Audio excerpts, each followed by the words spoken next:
Each year, tens of millions of letters are sent to Americans falsely claiming that the recipient has won cash or valuable prizes.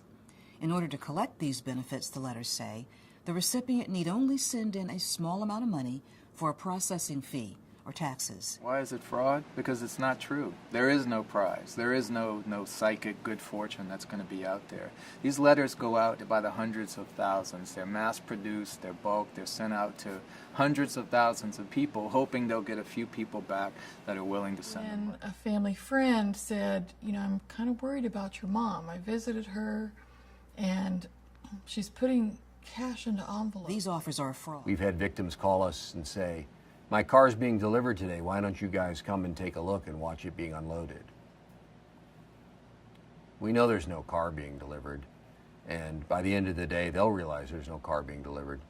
But tomorrow, they'll have renewed hope that a new car will be delivered. The elderly in the United States are really the ones that are falling victims to a lot of these. No, this is not a victimless crime. As soon as someone has fallen for the trick once, his or her name will be added to lists of victims that are sold across the globe. These mail fraudsters, they want to target the elderly, the vulnerable, the most needy individuals. As these criminals share information about who their victims are, they keep getting victimized over and over and over again. Changes in one's ability to pay attention, to concentrate, and we also see changes in people's ability to make judgments about emotional trustworthiness, the credibility of something.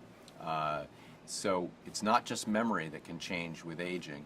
We can see changes in other cognitive abilities. As a result, every year, hundreds of thousands of Americans believe these letters to be genuine and send in money. That is a huge factor, and I would say it's probably the number one factor when you come to elder abuse, is that decline in cognitive ability to recognize that this is a scam. I live on $1,163 a month, and I have given most of that to your letter. This is financial rape. Today, we took action under this executive order to protect America's most vulnerable. We find that the most promising strategy for helping to control a problem as vast as elderly financial abuse is an all-hands-on-deck strategy. The FTC has certainly seen through the years an increase in robocalls and worked to creatively solve some of this problem. We know of many instances in which elderly victims were repeatedly victimized until a family member intervened. Both my wife's parents and my parents are alive, so it's just making sure that we're talking to them, making sure that they know who their money is going to, and if you see anything that's out of the ordinary. You know, if you sort of like when your parents have the birds and bees conversation with you as a child, how awkward that is. It's sort of awkward when you start having that financial conversation with your loved ones. Continuing to work with financial institutions to help them understand that they have every ability to report suspected financial abuse to the authorities. Try to put into place practices that will essentially help stop the money from leaving the bank account. So the FTC developed Pass It On, which is our consumer education campaign for older adults.